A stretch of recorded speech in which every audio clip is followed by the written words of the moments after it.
والصلاة والسلام على سيد الأنبياء والمرسلين وعلى آله وصحبه أجمعين.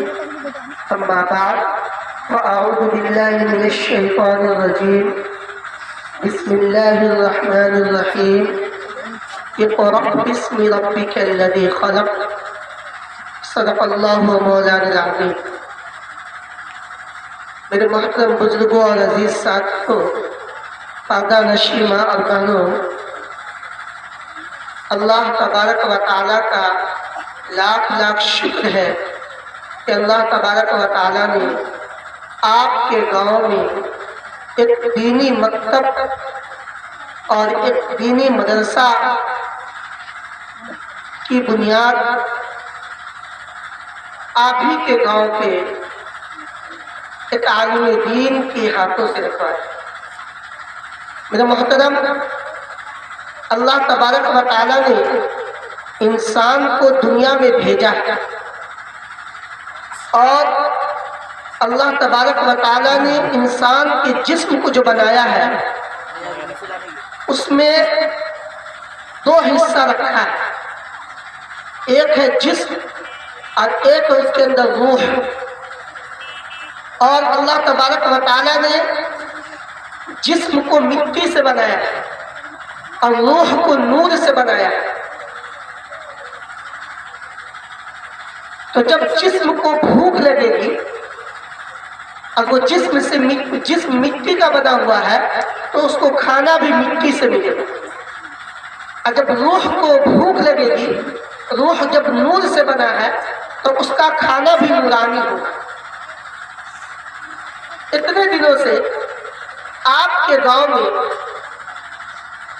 لوگ اپنی جسم کی بھوک کو مٹانے کے لیے جسم سے اگنے والی اشیاء کا استعمال کر کے اپنی جسم کی بھوک کو مٹا رہے ہیں. لیکن چند دنوں سے اللہ تبارک و تعالیٰ نے آپ کے لیے ایک ایسا نظم مہیا کروایا اور مکتب کی شکل میں، مدرسے کی شکل میں ایک ایسا مرکز دیا جس مرکز کے اندر سے آپ اپنے روح کی بھوک کو بھی مٹا رہے ہیں.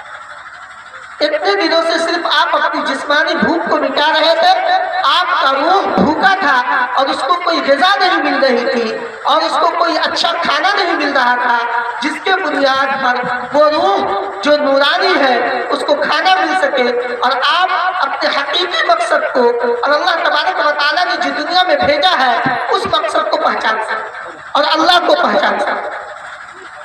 تو اس پر ہمیں لاکھ لاکھ شکر ادا کرنی چاہیے مولانا طیب صاحب اور مولانا زکوان صاحب کا کہ انہوں نے آپ کے روح کی بھوک کو مٹانے کے لیے ایک مدرسہ کا قیام کیا اور آپ کے روح کی جو بھوک تھی اس کو مٹا رہے ہیں. اس لیے آپ تمام لوگوں سے یہ گزارش ہے کہ جہاں تک ہو سکے آپ اپنے روح کو زندہ رکھنے کے لیے اس مدرسے کا تعاون کریں. آپ اپنے روح کو زندہ رکھنے کے لیے، اگر آپ اپنے روح کو زندہ رکھنا چاہتے ہیں تو مدارس کا، مکاتب کا قیام ضروری ہے.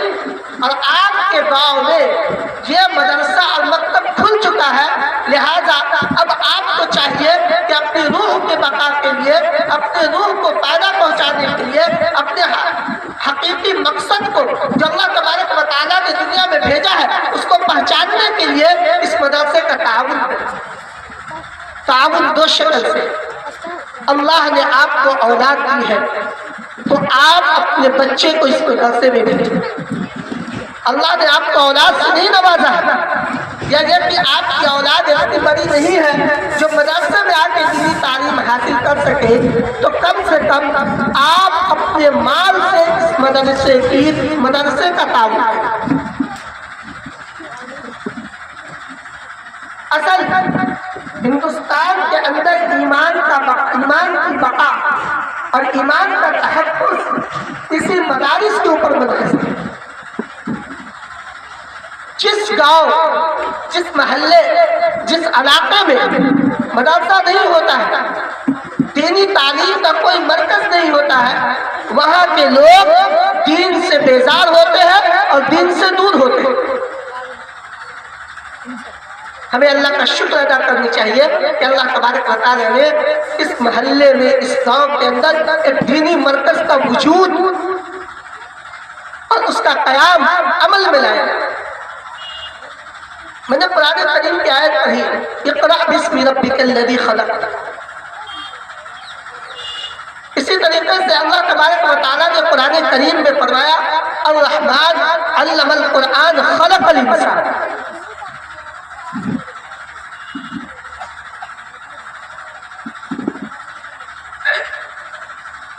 قرآن کے اسلوب کو دیکھیں، قرآن کا انداز دیکھیں۔ سب سے پہلے اللہ تبارک و تعالیٰ اپنے نام کا ذکر فرمایا، اور وہ نام جس کے اندر رحمت ہے، وہ نام جس کے اندر رحمت ہے، اس کا ذکر فرمایا، اور فرمایا علم القرآن، قرآن کی تعلیم۔ اس کے بعد فرمایا خلق الانسان، انسان کو پیدا کیا۔ جب انسان دنیا میں آئے گا تب اس کی تعلیم کے نظم کے بارے میں سوچا جائے گا، تب انسان کیا کرے گا؟ اس کے تعلیم کے بارے میں سوچتا ہے۔ لیکن اللہ تبارک و تعالیٰ نے قرآن کا جو اسلوب بیان فرمایا، پہلے تعلیم قرآن کو مقدم رکھا۔ وجہ کیا؟ جب انسان پیدا ہو تو سب سے پہلے اگر اس کے کان میں کوئی تعلیم کی آواز جائے تو وہ قرآن کی تعلیم۔ اس کی اصل وجہ یہ ہے کہ جب قرآن کی تعلیم اس کے اندر آئے گی تو وہ آدمی کفر و شرک سے، بدعت و خرافات سے اور دنیا کی ان تمام چیزوں سے پرہیز کرے گا جس سے اللہ تبارک و تعالیٰ ناراض ہوگا۔ قرآن کے اندر اللہ نے انسان کو پیدا کرنے کا مقصد بھی بتایا کہ وَمَا خَلَقْتُ الْجِنَّ وَالْإِنسَ إِلَّا لِيَعْبُدُونِ، کہ اللہ کی عبادت ہی اصل مقصد ہے دنیا میں آنے کا۔ اللہ کی عبادت اسی وقت ہوگی جب تعلیم ہوگی، جب علم ہوگا۔ اگر آپ کوئی کارخانہ میں جائے، مقصد بیگ کا کارخانہ اگر ہوتا ہے تو اس میں مقصد ہوتا ہے بیگ بنانا۔ بیگ کب بنتا ہے؟ جب اس بیگ بنانے والا آدمی اس کو سیکھتا ہے، تب جا کے وہ بیگ بنتا ہے۔ اس کے کچھ اصول ہے، کچھ ضوابط ہے، اس کے لیے مشینیں ہوگی، پھر مشین پہ وہ بیٹھے گا، اس کو چلانے کا سیکھے گا، پھر وہ جا کے بیگ بنے۔ تو اللہ تبارک و تعالیٰ نے انسان کو جو دنیا میں پیدا کیا، اصل مقصد عبادت۔ عبادت کب ہوگی؟ جب عبادت کو سیکھے گا۔ سیکھے گا کب؟ سیکھا کیسے جائے گا؟ وہ قرآن اور حدیث کے ذریعے سیکھا جائے گا۔ حضور صلی اللہ علیہ وسلم نے فرمایا کہ علم اصل تین ہی چیز ہے، آیت محکمت، قرآن کریم کی تعلیم، سنت قائمت، حدیث کی تعلیم، اور فریضۃ عادلۃ، اجماع اور قیاس۔ تو یہ تین چیز اصل علم ہے۔ اس کے علاوہ جو دنیا میں آپ پڑھ رہے ہیں وہ فنون ہے، وہ زندگی گزارنے کے لیے ہے، لیکن آخرت کو سنوارنے کے لیے دینی تعلیم۔ تو سب سے پہلے ہم اپنے بچیوں کو دین کا تعلیم، دین کی تعلیم حاصل کرنے کے 4 مراحل۔ مفتی سعید صاحب پالن پوری رحمۃ اللہ علیہ فرمایا کرتے تھے کہ دینی تعلیم حاصل کرنے کے 4 مراحل۔ ایک مرحلہ جنین کا، جب بچہ ماں کے پیٹ میں ہوتا ہے اور اس کے تمام اعضاء بن جاتے ہیں، اس میں روح پھونک دی جاتی ہے، اس وقت سے تعلیم کا مرحلہ شروع ہو جاتا ہے۔ شیر خارجی کا جو زمانہ ہے وہ تعلیم کا زمانہ ہے۔ اگر ہماری مائیں اور بہنیں دین سے ناواقف ہوگی، دین سے نابلد ہوگی، تو اپنے بچے کی تعلیم کے سلسلے میں شیر خارجی کے زمانے میں وہ فکر مند نہیں ہو. تو شیر خارجی کا جو زمانہ ہوتا ہے، دودھ پینے کا جو زمانہ ہوتا ہے، وہ اصل تعلیم کا زمانہ ہوتا ہے. پہلا مرحلہ میں نے کہا کہ جس وقت بچہ کے جسم میں روح پھونک دی جائے اور وہ ماں کے پیٹ میں، اسی وقت سے تعلیم شروع ہو جائے. وجہ کیا ہے کہ بچہ جب پیدا ہوتا ہے تو دودھ جو پیتا ہے وہ ماں کے خون سے بنتا ہے. تو بچہ کے جسم میں جب روح پھونک دی جاتی ہے اور وہ ماں کے پیٹ میں ہوتا ہے تو وہ خون ہی پیتا رہتا ہے. تو اگر ہماری مائیں دین سے باخبر ہوگی، دین سیکھی ہوگی، تب جا کے اپنے بچے کو تعلیم دے گی. شیر خارجی کے زمانے میں بچہ دودھ پیتے وقت ان تمام تر چیزوں کو سیکھتا ہے جو اس کی ماں کہتی ہے. مفتی سعید صاحب پالنپوری رحمۃ اللہ علیہ فرماتے تھے کہ جب ان کا پہلا بیٹا پیدا ہوا تو ان کو حفظ کرانے میں بڑی پریشانی ہوتی. حضرت بہت بڑا مفتی سعید صاحب پالنپوری رحمۃ اللہ علیہ اپنے بیٹا کے ساتھ ساتھ اپنی بیوی کو بھی حفظ کروائے. اور مفتی صاحب فرماتے ہیں کہ جب میری بیوی حافظ ہو گئی، اس کے بعد کئی ایک بچے ہوئے، وہ کب حافظ بنا پتہ ہی نہیں چلا. وجہ اس کی یہ تھی کہ جب بچہ پیٹ میں تھا تو ان کی والدہ قرآن کی تلاوت کرتی، مفتی صاحب کی اہلیہ قرآن کی تلاوت کرتی تھی، دودھ پلاتی تھی، قرآن کی تلاوت کرتی تھی. ہر وقت وہ قرآن کی تلاوت میں مشغول رہتی تھی، جس کی وجہ سے بچے کے ذہن میں اور دماغ میں وہ قرآن مؤثر ہوا اور وہ پیوست ہو گیا اور نقش کر گیا. اور اسی وجہ سے قرآن کی تعلیم اس کے لیے آسان ہوئی، حفظ آسان ہوئی. آج کل سائنسی دور ہے. امریکہ کے اندر کہا جاتا ہے کہ جب آدمی اپنے بچے کو جس فیلڈ میں ماہر بنانا چاہتا ہے وہ اپنی بیوی کو اسی چیز کی تعلیم دے. تو شیر خارجی کا زمانہ ہے، تو اس کے اندر سب سے پہلا مرحلہ تھا. دوسرا مرحلہ مکتب کے زمانے کا ہے. یہ تعلیم تمام لوگوں پہ فرض عین ہے. فرض عین اور فرض کفایہ میں فرق یہ ہے کہ سب آدمی کا سیکھنا جو چیز ضروری ہوتا ہے وہ فرض عین ہوتا ہے. فرض کفایہ کا مطلب یہ ہے کہ چند لوگ اس کام کو کر لے تو تمام کی طرف سے وہ ذمہ ساقط ہو جائے، اس کے ذمے سے وہ چیز ساقط ہو جائے. ظہر کی نماز، عصر کی نماز، عشاء، فجر، مغرب، روزہ رکھنا، زکوٰۃ دینا جو صاحب نصاب ہے، یہ تمام لوگوں پہ فرض ہے. لیکن جنازہ پڑھنا تمام لوگوں پہ فرض نہیں ہے. چند لوگ نماز جنازہ پڑھ لیتے ہیں، سب کی طرف سے وہ فریضہ ثابت ہو جاتا ہے، لیکن نماز سب کو پڑھنا ہے. اسی طریقے سے مکتب کی تعلیم تمام لوگوں پہ فرض آئے. اس کے لیے ضروری ہے کہ مکتب کی تعلیم کو سیکھیں. مکتب کی تعلیم میں کیا سکھایا جاتا ہے؟ ایمان باللہ. لوگ پڑھتے نا ایمان مفصل، آمنت باللہ و ملائکتہ و کتبہ و رسلہ والیوم الآخر والقدر خیرہ و شرہ من اللہ تعالی والبعث بعد الموت. تو اللہ پہ، اللہ کے رسول پہ، اللہ کی کتاب پہ، اللہ کے نبیوں پہ، قیامت کے دن پہ، مرنے پہ اور مرنے کے بعد دوبارہ زندہ ہونے پہ، ان تمام سب چیزوں پہ ایمان لانا ضروری ہے. اور مکتب کے اندر ان تمام سب چیزوں کو سکھایا جاتا ہے. یعنی زندگی کے اندر وہ تمام چیزیں جس کے بغیر زندگی گزر نہیں سکتی، اس کا سیکھنا فرض ہے. اب اس کے بعد ابھی جو اپنے یہاں مکتب چل رہا ہے، اپنے بچے کو مکتب کی تعلیم دینا فرض عین بھی ہے. ضروری ہے کہ اس کو تعلیم دے. اس لیے اس مکتب میں اپنے بچوں کو بھی، اس سے آپ کی زندگی سنورے گی. کیوں؟ آپ کا بچہ جب دین سے وابستہ ہوگا اور دین کو پڑھے گا، نماز پڑھے گا تو آپ کے لیے دعا کرے گا، نماز نہیں پڑھے گا تو آپ کے لیے دعا نہیں کرے گا.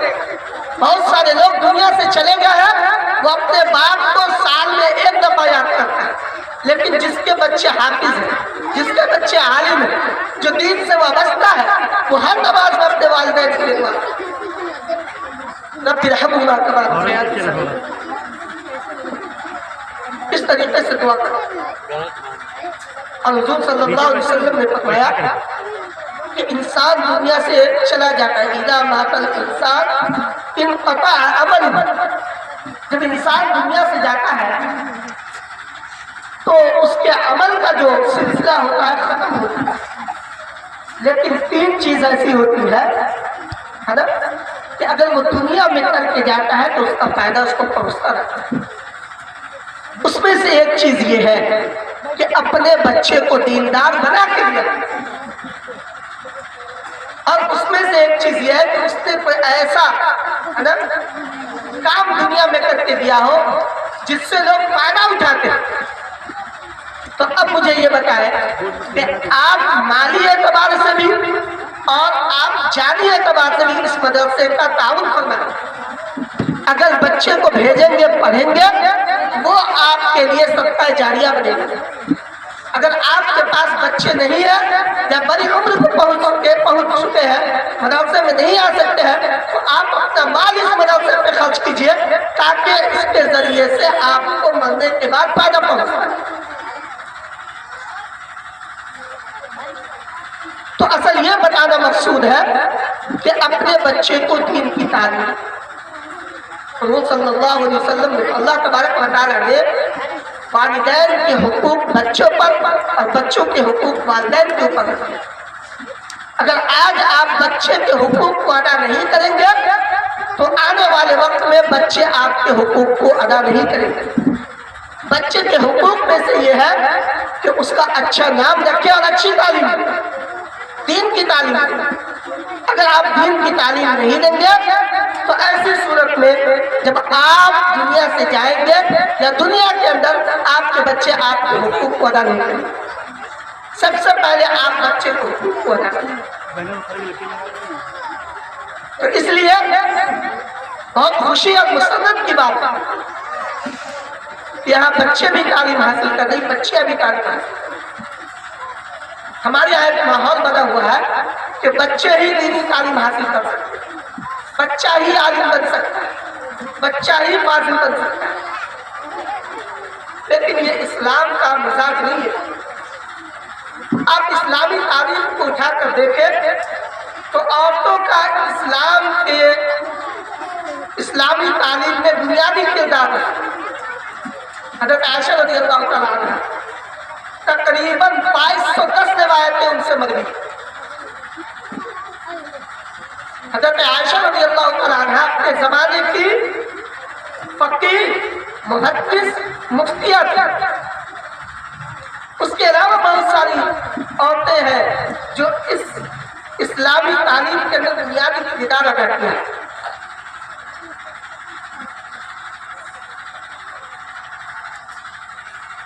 ایک تابعی ہے سعید بن المسیب، انہوں نے اپنی بیٹی کا نکاح ابن ابی وداع سے کرا۔ ابن ابی وداع سعید ابن مسیب کے شاگرد، تو استاذ نے اپنی بیٹی کا نکاح شاگرد سے کرا دیا۔ آج نکاح ہوا اور آج رات گزار کر وہ شاگرد سعید ابن ابی وداع اپنے استاد سعید ابن مسیب کے پاس جا رہے تھے علم حاصل کرنے کے لیے۔ تو ان کی بیوی نے کہا کہ آپ کہاں جا رہے ہیں؟ تو ابن ابی وداع نے کہا کہ میں آپ کے والد کے پاس جا رہا ہوں سبق پڑھنے کے لیے۔ تو ان کی بیوی نے کہا کہ اب آپ کو وہاں جانے کی ضرورت نہیں ہے، سعید ابن مسیب کا جتنا علم ہے وہ ہمارے پاس موجود ہے، آپ کو جو پوچھنا ہو، جو حاصل کرنا ہو آپ مجھ سے حاصل کریں۔ حالانکہ بہت بڑی تابعی ہے، سب لوگ اس سے علم حاصل کر رہے ہیں۔ اپنے زمانے کے سب سے بڑے عالم سعید ابن مسیب، اور ان کی بیٹی ان کے تمام علوم کو اپنے اندر پیوست کر چکی ہے، سرایت کر چکی ہے، اور اپنے شوہر سے کہتے ہیں کہ آپ کو جانے کی ضرورت نہیں کہیں، آپ میرے پاس نہیں ہے، جس چیز کی ضرورت ہوگی میں بتاؤں گا۔ قاری طیب صاحب رحمۃ اللہ علیہ کے بارے میں لکھا ہوا ہے کہ قاری طیب صاحب رحمۃ اللہ علیہ کو مشکات شریف ان کی دادی نے پڑھایا، پوری مشکات شریف سب کا عورتوں کا بڑا کردار دینی تعلیم کے اندر۔ اسی طریقے سے امام مالک رحمۃ اللہ علیہ جب مؤطا کا درس دیتے تھے تو جب عبارت پڑھنے والا، حدیث پڑھنے والا پڑھتا اور کہیں غلطی ہو جاتی تو امام مالک رحمۃ اللہ علیہ کی بیٹی جو دیوار کے پیچھے ہوتی وہاں سے غلطی بتاتی، اس کے بعد امام مالک رحمۃ اللہ علیہ اس سبق پڑھنے والے کو کہتے دوبارہ پڑھو۔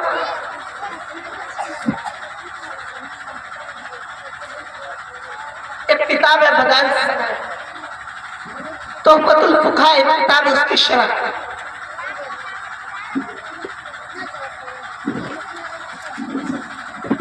علاؤالدین کاسانی یہ بدائل الصنائع کے مصنف ہیں، اور علاؤالدین سمرقندی یہ تحفۃ الفقہاء کے مصنف ہیں۔ تو یہ علاؤالدین کاسانی جو ہے وہ اپنے استاد کے پاس پڑھا کرتے تھے، اور ان کی جو بیٹی تھی علاؤالدین سمرقندی تھی، ان کا نام تھا فاطمہ، اس کو تحفۃ الفقہاء پوری زبانی یاد تھا، اور استاد نے اپنے شاگرد سے بیٹی کا نکاح کرا دیا۔ جب بدائل الصنائع کے مصنف اپنے طالب علم کو سبق پڑھاتے اور سبق پڑھاتے پڑھاتے کہیں پہ چوک ہو جاتی یا ذہن سے بات نکل جاتی، بات سمجھ میں نہیں آتی تو گھر میں جاتے اور اپنی بیوی سے پوچھ کر پھر بچوں کو پڑھاتے۔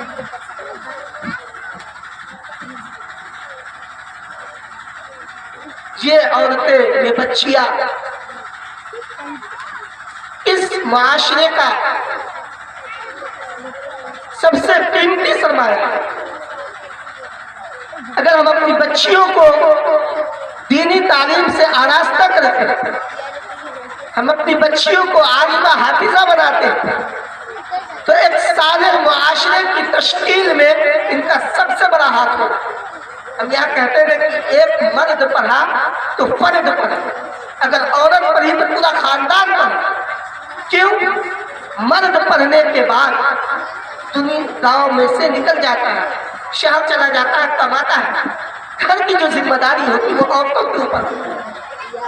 اگر وہ دین سے وابستہ ہوگی، وہ اللہ والی ہوگی، وہ نیک ہوگی، دینی تعلیم سے آراستہ اور پیراستہ ہوگی، تو آنے والی نسلوں کی وہ صحیح طریقے سے تربیت کر سکے گی۔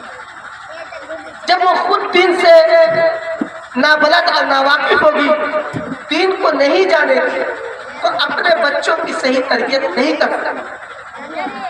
بہت خوشی کی بات ہے کہ آپ کے گاؤں میں ایسا مدرسہ الجامعۃ الاسلامیہ باسوۃ الحسنہ کے نام سے چل رہا ہے، جس میں بچے بھی تعلیم حاصل کر رہے ہیں اور بچیاں بھی تعلیم حاصل کر رہے ہیں۔ قرآن کریم کی تلاوت میں سنا، الحمدللہ اس سے اندازہ لگا کہ بڑی محنت کے ساتھ بچوں کو تعلیم دی جاتی ہے۔ اس لیے میں قاری طیب صاحب کا اور مولانا زکوان صاحب کا شکر گزار ہوں کہ انہوں نے اپنے مدرسے میں مجھے بلایا۔ یہاں کے بہت خوشی ہو رہی ہے، بچوں کی تعداد بھی زیادہ ہے اور بچیوں کی تعداد بھی الحمدللہ بہت زیادہ ہے۔ اس لیے ہم تمام گاؤں والوں سے گزارش کریں گے کہ آپ اپنے بچوں کو دین سے آراستہ کریں، اور اس کے لیے آپ اس مکتب میں اپنے بچوں کو بھیجیں۔ اگر آپ اس مکتب میں اپنے بچوں کو بھیجیں گے تو الحمدللہ ثم الحمدللہ آگے چل کے آپ کو اس کے صحیح نتائج ملیں گے، اور آپ دیکھیں گے کہ آپ کی بچیاں کتنا اچھا پڑھتی ہیں اور